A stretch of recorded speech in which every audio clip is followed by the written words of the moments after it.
Assalamualaikum warahmatullahi wabarakatuh. Halo Sobat Setia Fakta Kehidupan. Tidak lupa kami sampaikan salam sehat, salam sejahtera, semoga tercurah segala bentuk kebaikan dan juga kita semua dalam lindungannya. Seperti biasa, kita akan berbagi kisah dari yang unik, menarik, sampai bikin nangis. Mari kita simak kisahnya.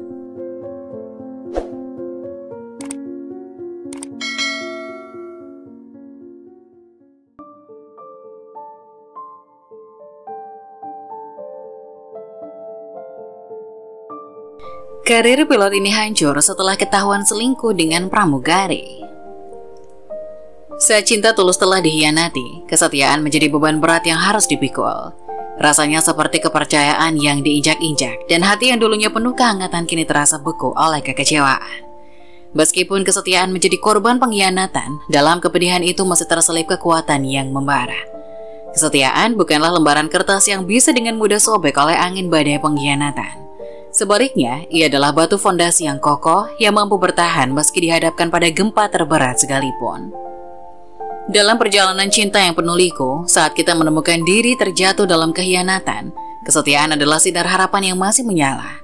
Ia adalah keberanian untuk memahami bahwa manusia tidak sempurna, dan kesetiaan tetap merupakan bentuk integritas yang patut dijunjung tinggi. Meski hati terasa hancur, kesetiaan memberikan kekuatan untuk bangkit kembali, memperbaiki luka-luka yang dalam, dan membangun kembali kepercayaan yang tergoncang. Salma duduk di sofa yang nyaman, menatap jendela rumahnya yang besar. Cahaya bulan purnama menerangi malam, menciptakan bayangan yang lembut di sekitarnya. Suara angin malam berbisik pelan, dan Salma merasa kesepian di tengah keheningan. Suaminya Amir adalah seorang pilot yang selalu sibuk dengan jadwal penerbangan yang padat. Meski hidupnya dalam kemewahan, keberadaan Amir jarang menyentuh seisi rumah. Salma sebagai seorang istri yang setia merasa kesepian karena kesibukan suaminya. Suatu hari, Amir terbangun di pagi hari mempersiapkan diri untuk tugas terbangnya yang berikutnya. Salma sang istri duduk di sudut ruang makan dengan secangkir kopi, menatap jendela dengan pandangan kosong. Amir sibuk dengan persiapannya hampir tanpa memberikan perhatian pada sang istri. "Amir, kau hanya akan pergi lagi kan?" Salma bertanya dengan nada lembut, mencoba menyembunyikan kekecewaannya. "Iya sayang, ada tugas lagi," jawab Amir tanpa menatap Salma. Dia terlihat terburu-buru dan sibuk dengan urusannya. Salma merasa kesepian dan terabaikan. Amir yang seolah cuek dan terlalu fokus pada pekerjaannya membuatnya merasa tidak dihargai. Selama beberapa bulan terakhir, komunikasi di antara mereka menjadi semakin minim. Amir lebih memilih menghabiskan waktu dengan tugas terbangnya dan teman-temannya di dunia penerbangan. Salma mencoba untuk mengungkapkan perasaannya, tapi Amir terlihat kurang peduli. Ia merindukan kebersamaan, tapi Amir tampaknya terlalu sibuk dan cuek untuk menyadarinya. Salma memutuskan untuk mencari cara untuk mengatasi kesepiannya. Karena kesepian, Salma memutuskan masuk ke ruang baca yang sudah lama tak ia kunjungi. Ruangan itu penuh dengan aroma khas buku dan kesunyian yang menyenangkan. Dia merasakan seakan-akan kembali menemukan bagian dari dirinya yang sudah terlupakan. Dengan langkah hati-hati, Salma berjalan melewati rak-rak buku yang berjajar rapi. Ia merasa terpesona oleh keindahan dan kekayaan pengetahuan yang terhampar di depannya. Saat tangannya menyentuh setiap buku, ia merasa dunia yang baru dan menarik terbuka di hadapannya. Setelah beberapa lama, Salma menemukan sudut yang nyaman di ruang baca. Dia memilih beberapa buku dengan berbagai genre, mulai dari novel fiksi hingga buku non-fiksi yang berbicara tentang kehidupan, petualangan, dan kebijaksanaan. Sejenak dia lupa tentang kesepiannya, tenggelam dalam kata-kata yang membawanya ke dunia lain. Salma tanpa sengaja menemukan sebuah buku diary yang tergeletak di rak buku. Wajah Amir terpampang di sampulnya, membuatnya penasaran. Meskipun merasa bersalah karena membaca sesuatu yang mungkin pribadi, rasa ingin tahunya tak terbendung. Salma membuka buku diary itu dengan hati-hati, merasa seperti masuk ke dalam dunia pribadi Amir. Setiap halaman diisi dengan tulisan tangan suaminya, menciptakan cerita tentang pengalaman dan perasaannya. Salma merasa seperti mendapatkan akses ke bagian-bagian terdalam dari pikiran dan hati Amir yang mungkin belum pernah dia bagikan. Salma memegang buku diary itu dengan tangan yang gemetar. Hatinya berdebar kencang ketika dia membaca halaman-halaman yang merinci perasaan Amir. Namun kejutan dan kebingungan memenuhi dirinya ketika ia menemukan sesuatu yang tidak pernah dia duga. Di salah satu halaman terdapat foto seorang wanita yang tak dikenal, bersama dengan tulisan yang menyeratkan hubungan yang lebih dari sekedar pertemanan. Raut wajah Salma berubah dari penasaran menjadi syok. Matahari yang sebelumnya bersinar di dalam hatinya seolah-olah tiba-tiba dipadamkan. Dia merasa seperti seutas tali yang menyatukan mereka direnggangkan dengan kasar. Ketidakpercayaan dan kekecewaan menciptakan keheningan yang menggantung di udara. Foto itu menyiratkan bahwa Amir telah berselingkuh. Salma tidak bisa menahan air matanya saat merasakan patah hati yang mendalam. Semua pengorbanan dan kesetiaan sebagai istri terasa sia-sia. Ruangan itu yang sebelumnya penuh dengan aroma buku dan ketenangan, kini terasa sepi dan dingin. Salma duduk di sofa, merenungi kehidupan yang seolah-olah runtuh di hadapannya. Ketakutan terbesarnya menjadi kenyataan. Cinta dan kepercayaan yang telah ia tanamkan dalam pernikahannya hancur berkeping-keping. Merasa sendirian, Salma mencoba memproses kenyataan yang menyakitkan. Meski terkesan menyakitkan, Salma tetap membuka lembar demi lembar dan dibacanya dengan seksama. Salma pun mulai membaca catatan Amir. Bagi sebagian orang, menjadi pilot mungkin bagian dari cita-cita mereka. Tapi untukku, ini adalah sebuah keberuntungan. Aku terlahir dari keluarga yang kurang mampu. Dulu, sambil bersekolah, aku membawa dagangan ibuku untuk dijajakan di sana. Aku tidak memiliki ayah ataupun saudara. Ayahku pergi meninggalkan ibu setelah tahu kalau ibu mengandungku. Baca Salma di halaman pertama tulisan Amir. Sejak saat itu ibu memutuskan untuk membesarkanku seorang diri. Hanya dengan berjualan kue basah kami bisa makan dan membiayai sekolahku. Ibuku termasuk wanita yang cantik. Aku yakin banyak yang ingin menggantikan posisi ayah. Namun ibu selalu bilang padaku untuk tidak memikirkan hal itu. Terkadang aku merasa kasihan melihat ibu yang harus bangun pagi-pagi sekali untuk membuatkan kue basah dan sorenya pergi ke pasar membeli bahan-bahan. Ketika aku masih SMA, ada seorang laki-laki yang datang ke rumah dan sempat bertemu denganku beberapa kali. Lanjut Salma. Saat itu ibu bilang kalau dia adalah teman sekolahnya. Aku tidak ada masalah dengan itu. Kalaupun ibu ingin menikah dengannya, aku akan lebih senang. Aku tidak ingin melihat ibu kesusahan terus-menerus. Akhirnya semua itu kusampaikan padanya. Ibu terlihat senang sekali. Ternyata belakangan ini ia memang bingung bagaimana caranya menyampaikan keinginannya itu kepadaku. Tak perlu waktu lama untuk mereka menikah, sedangkan aku diminta untuk meneruskan ke sekolah pilot. Di sekolah aku memang cukup terkenal pandai dan beberapa kali pernah memenangkan Olimpiade Sains. Aku menerima tawaran itu, hitung-hitung investasi jangka panjang kalau pria itu menyakiti ibu dan aku sudah menjadi pilot. Jadi ibu tidak akan kesusahan lagi nanti, pikirku. Semua berkas sudah dimasukkan ke lembaga tersebut melalui berbagai tes, akhirnya aku diterima untuk menjadi calon pilot di sana. Butuh waktu sekitar 3 tahun untukku menyelesaikan, dan ternyata lulusan dari lembaga itu akan disalurkan ke salah satu maskapai penerbangan ternama di luar negeri. Ketika lulus dan menjadi kopilot di maskapai tersebut, aku sering mendapatkan pujian karena berhasil mengatasi beberapa masalah secara profesional. Beberapa tahun menjadi kopilot, pesawat yang kami bawa mengalami masalah dan memerlukan pendaratan secepatnya. Tapi pada saat itu, pilot rekananku mendapat serangan jantung. Aku memanggil 2 pramugari ke ruang kokpit untuk menangani pilot tersebut. Sedangkan aku mengambil alih posisi pilot dan mendaratkan pesawat dengan sangat mulus di atas sebuah persawahan. Saat mendarat, pilot rekananku segera dibawa ke rumah sakit terdekat dan semua penumpang diturunkan. Aksiku mendapat sorotan dari pihak manajemen dan sangat diapresiasi karena aku tidak panik saat mengambil alih posisi pilot tersebut. Aku merasa memiliki tanggung jawab menyelamatkan 700 penumpang beserta pramugara dan pramugari di dalamnya. Tidak mungkin aku mengambil resiko untuk panik dan mengaburkan semua pikiranku. Kalau seperti itu, kemungkinan mereka untuk selamat hampir tidak ada. Ternyata keputusanku itu membuatku mendapat kesempatan 3 bulan awal menjadi seorang pilot Airbus dengan rute yang cukup jauh. Setelah melewati masa percobaan itu, aku kemudian dipercaya untuk memegang Airbus rute jauh. Beberapa tahun aku menjalani sebagai pilot sementara dan aku rasa berhasil karena setelahnya aku mendapatkan izin resmi untuk menjadi pilot Airbus. Setelah menjadi pilot, aku hanya berkomunikasi melalui telepon dengan ibuku. Sudah lama rasanya aku tidak melihatnya. Semua dikarenakan tempat menetapku saat tidak bekerja bukanlah di Indonesia. Butuh waktu beberapa jam untuk bisa sampai ke Indonesia, sedangkan aku harus selalu siap untuk membawa penumpang ke rute mana saja. Sudah hampir 5 tahun aku tidak kembali ke tanah air. Akhirnya aku mengambil cuti 2 bulan untuk bertemu ibuku. Pertemuan kami dirundung rasa haru. Setelah beberapa hari di rumah, ibu memintaku segera menikah. Sebenarnya ada satu pramugari yang aku taksir dan ingin aku jadikan ia sebagai istriku. Namun sepertinya ia tidak akan mau jika aku minta untuk berhenti dari pekerjaannya. Aku sedang tidak menjalin kasih dengan siapapun. Saat itu aku hanya memikirkan karir sebagai pilot. Tidak kupungkiri kalau pergaulan di kalangan kami memang cukup bebas. Akhirnya ibu mengenalkanku pada satu wanita. Ia cantik dan tatapannya sangat teduh. Ia ternyata adik kelasku saat SMA, dan sejak aku menjadi pilot, ia sering datang ke rumah untuk mengajak ibuku bicara. Rumah tangga ibu dengan ayah tiriku cukup harmonis, mungkin karena sama-sama pernah dicampakkan. Ayah tiriku ditinggal begitu saja oleh mantan istrinya demi seorang laki-laki yang lebih kaya. Beruntung ia tidak memiliki anak, sehingga tidak ada hal yang diperebutkan. Mereka hanya memiliki aku dan menaruh harapan besar di pundakku. Selama cuti, aku rajin berkomunikasi dengan wanita itu. Ia juga sering datang ke rumah untuk membantu ibu membuat kue basah. Meski aku sudah menjadi pilot dan ayah tiriku bekerja di sebuah perusahaan besar, ibu tetap memilih untuk menjual kue basah. Mungkin kebiasaan itu susah dihilangkan karena sudah dilakoninya selama belasan tahun. Awal ibuku bertemu dengan wanita itu karena ia sering membeli kue basahnya dan ingin belajar cara membuatnya. Dari situlah mereka banyak ngobrol dan ibu tahu kalau dia adalah adik kelasku. Semakin sering bertemu dan bercerita, aku semakin mengenal kepribadiannya.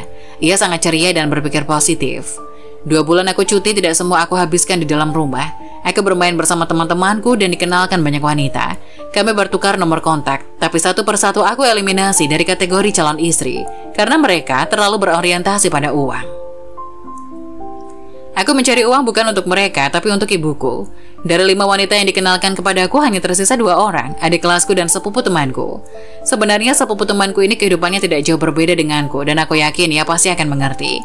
Tapi bukan itu masalahnya, aku tidak ingin memiliki anak dan besar dengan lingkup sepertiku sedari kecil. Bagaimana masa depannya nanti? Meski begitu, aku tetap berkomunikasi dengan 2 wanita ini sampai hari terakhirku cuti. Di saat aku tidak di Indonesia adalah penentunya. Aku akan melihat bagaimana mereka akan bersikap jika aku tidak ada. Aku sudah mengenalkan sepupu temanku pada ibuku. Tinggal menunggu apakah ia akan berusaha mendekati keluargaku atau tidak.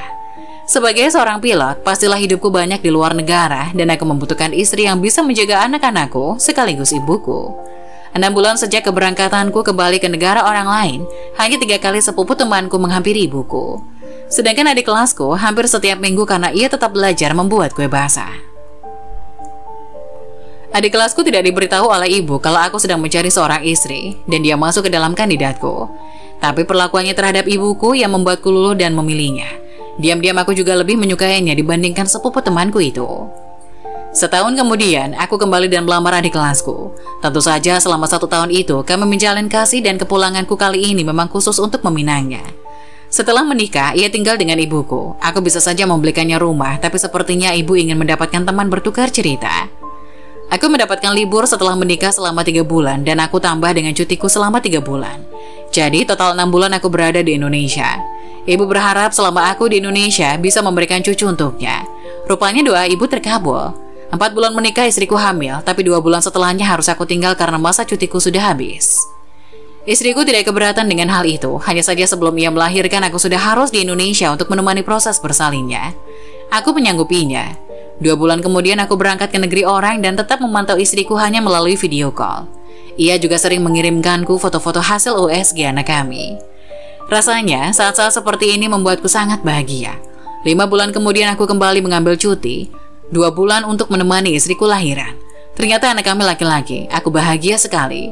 2 bulan aku menemaninya, aku pun harus kembali berangkat ke negeri orang. Kali ini aku sudah tidak bisa sering-sering ambil cuti karena aku menurunkan performaku sebagai seorang pilot. Jauh dari istri membuat aku merasa kesepian dan sulit melampiaskan hasratku. Ingin bersama istri rasanya tidak mungkin karena jarak kami yang begitu jauh. Selama menjadi pilot aku memang dekat dengan seorang pramugari yang sebelumnya sudah aku sebutkan. Benar saja, ia tidak mau untuk berkomitmen dan hanya menikmati hubungan terbuka. Selama di negeri orang, aku selalu melampiaskan hasratku dengannya. Dan kebetulan asrama kami tidak begitu jauh sehingga kami bisa pergi bersama ke sebuah hotel terdekat. Lingkup pergaulan kami sama. Semua teman-temanku mengenal temannya, begitupun sebaliknya. Setelah bermalam di hotel, paginya aku terbiasa untuk kembali ke asrama dan menyiapkan perlengkapan sebelum akhirnya aku harus membawa penumpang. Sudah menjadi rutinitas sebelum terbang, aku selalu menelpon istri dan anakku, meski di Indonesia masih malam hari. Terkadang aku suka merasa bersalah karena menyembunyikan rahasia besar ini. Tapi mau bagaimana lagi, aku tidak bisa membendung hasrat dan melampiaskannya pada istri yang kutemui beberapa tahun sekali. Setiap habis bermalam dengan pramugari itu, aku selalu menelpon istri dan anakku. Mereka tampak ceria menerima teleponku, sedangkan aku tetap merasa bersalah. Beruntung pramugari itu tidak menginginkan komitmen dan sudah memakai alat kontrasepsi. Jadi aku tidak mengkhawatirkan apapun tentang dirinya. Kami bermalam tanpa memiliki perasaan apapun, hanya sekedar melampiaskan kebutuhan. Aku tetap menyayangi istriku, tapi tidak bisa membendung terlalu lama hasratku. Aku sudah bermain dengan pramugari itu jauh sebelum kami menikah. Ia pun tahu kalau aku sudah menikah dan punya anak. Bahkan terkadang aku bercerita tentang kemajuan anakku padanya. Andai saja aku bisa membawa anak dan istriku kemanapun aku pergi, aku pasti tidak akan membohongi dan melakukan hal seperti ini. Tapi kenyataannya itu adalah mimpi semata. Hubunganku dengan pramugari itu tetap berlanjut hingga kini. Ketika aku kembali ke tanah air, aku seperti lelaki yang tidak memiliki rahasia apapun. Tutup Amir dalam ceritanya yang dibaca oleh Salma. Salma duduk sendirian di ruang tamu, dengan buku diary Amir masih tergeletak di meja depannya. Air mata tidak terbendung meluncur dari matanya, mengalir deras seperti hujan yang tak terduga. Dia mencubit bibirnya untuk menahan rasa sakit yang mendalam. Bukannya menangis, dia berharap bisa menemukan jawaban atau pemahaman yang mendalam di antara halaman-halaman buku itu. Pandangan Salma kosong, matanya menatap kehampaan di depannya. Ruangan yang sebelumnya penuh dengan kehangatan dan cinta sekarang terasa sepi. Bukannya merasa nyaman, sofa di mana dia duduk seolah-olah menjadi saksi bisu atas duka yang tak terungkap. Sementara buku diary Amir masih menjadi bukti atas kehancuran yang tidak bisa dihindari. Saat-saat di dalam ruangan itu terasa berat dan Salma merasa seperti terperangkap dalam badai emosi. Dia mencoba mengingat momen indah bersama Amir, tapi bayangan pengkhianatan yang terungkap begitu menyakitkan. Hati Salma hancur dan dia tidak tahu harus berbuat apa. Dalam keputusasaan, Salma membiarkan dirinya tenggelam dalam tangisannya. Tangisannya memenuhi ruangan, menghancurkan keheningan yang sebelumnya ada. Setiap isakan mengekspresikan kebingungan dan kehilangan yang menghantui dirinya. Dia meraih secarik tisu dari meja mencoba membersihkan air mata yang tak henti mengalir. Tetapi semakin banyak Salma mencoba mengeringkan air matanya, semakin banyak pula rasa sakit yang terasa di dada. Dia merasa kehilangan dan terluka, tidak tahu harus melangkah kemana. Mungkin menangis adalah satu-satunya cara untuk melepaskan rasa sakit yang teramat dalam. Hidupnya berubah seketika, dan dia merasa seolah-olah tidak ada tempat yang aman lagi. Salma memeluk dirinya sendiri, berharap agar rasa sakit itu bisa hilang begitu saja. Namun dalam keheningan yang menyakitkan itu, dia tahu bahwa langkah pertama untuk sembuh adalah menerima kenyataan dan mencari kekuatan untuk melangkah ke depan. Amir membuka pintu rumah dengan perasaan lelah yang melekat padanya setelah penerbangan yang panjang. Dia mencium aroma masakan yang sedap dan melangkah masuk ke ruang tamu. Namun suasana yang biasanya hangat dan menyambut berubah menjadi ketegangan yang terasa di udara. Salma berdiri di tengah ruang tamu, wajahnya tegang dan penuh ketidakpastian. Matanya yang tadinya berkilauan oleh air mata kini menunjukkan keputusan untuk menyelesaikan hal yang membebani pikirannya. Amir menyadari perubahan suasana seketika, namun belum sepenuhnya menyadari apa yang telah terjadi. "Amir," seru Salma dengan suara yang gemetar. "Aku menemukan buku diarymu, Amir. Dan aku perlu penjelasan." Amir terkejut dan mencoba menyembunyikan ekspresi kagetnya. Dia mencari tahu apa yang telah ditemukan Salma di dalam buku diarynya. Hati Amir berdebar keras saat dia melihat ketegangan di wajah Salma.